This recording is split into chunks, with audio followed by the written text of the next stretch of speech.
दिल्ली चुनाव 2025 में कांग्रेस से खतरे को लेकर क्या बोली आप? चौथी बार सत्ता के लिए ताकत झोंक रही पार्टी। दिल्ली विधानसभा चुनाव 2025 में आम आदमी पार्टी कांग्रेस को खतरा नहीं मान रही है। आपका कहना है कि उसे कांग्रेस से कोई खतरा नहीं है और वह चौथी बार पूर्ण बहुमत के साथ सत्ता में आएगी। आपके रणनीतिक जानकारों की माने तो उसे कांग्रेस से कोई खतरा नहीं है। उनके अनुसार इस चुनाव में भी कांग्रेस कुछ खास नहीं करने वाली है। इस विधानसभा चुनाव में भले ही इस बात की चर्चा हो रही हो कि इस बार कांग्रेस भी अच्छा प्रदर्शन कर सकती है, मगर आम आदमी पार्टी इस बात को नहीं मान रही है और न ही इसे अपने लिए खतरा मान रही है।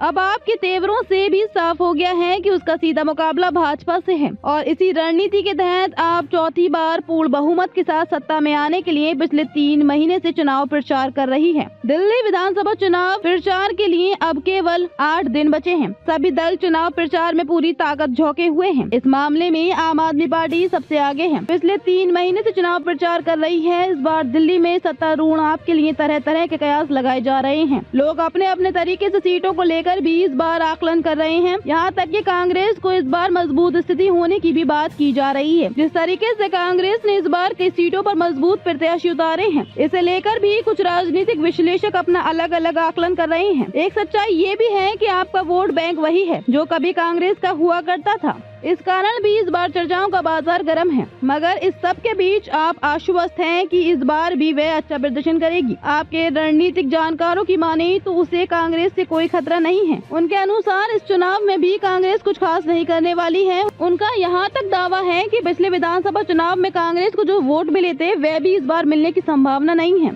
अब ये देखने वाली बात होगी कि कांग्रेस का प्रदर्शन कैसा रहता है। मगर जिस तरह से आपने 25 जनवरी को पोस्टर जारी कर भाजपा के साथ साथ कांग्रेस के संदीप दीक्षित, अजय माकन से लेकर कांग्रेस के बड़े नेता राहुल गांधी पर बेईमान कहकर निशाना साधा है, इससे आपकी मंशा भी साफ हो गई है कि वे अब कांग्रेस पर भी हमला करने से नहीं चूकेंगे। इससे पहले आपके नेता कांग्रेस प्रति के बयानों से बचते रहे हैं, जबकि कांग्रेस के वरिष्ठ नेता से लेकर दिल्ली राज्य के नेता लगातार आप पर हमलावर हैं। ऐसे में आपके रुख से माना जा रहा था कि वे कांग्रेस को लेकर नरम रुख अपना रहे हैं। गत दिनों कांग्रेस के राष्ट्रीय कोषाध्यक्ष अजय माकन द्वारा आपके राष्ट्रीय संयोजक अरविंद केजरीवाल को देशद्रोही कहने पर आप और कांग्रेस के बीच दूरियां बढ़ी थीं, मगर उसके चल रहे अंदरूनी प्रयासों के बाद दोनों ओर से उच्च स्तर पर किए जा रहे हमलों में कमी आई थी। यहाँ तक कि अजय द्वारा केजरीवाल को देशद्रोही कहे जाने के बारे में विस्तार से जानकारी देने के लिए बुलाई गई प्रेस वार्ता भी किसी कारण से रद्द कर दी थी। इसके बाद कांग्रेस के नेता राहुल गांधी द्वारा दिल्ली में कांग्रेस के 2 कार्यक्रमों में नहीं पहुंचने को भी इसी से जोड़कर देखा जा रहा था। माना जा रहा था कि आप और कांग्रेस के बीच कोई बातचीत हो रही है।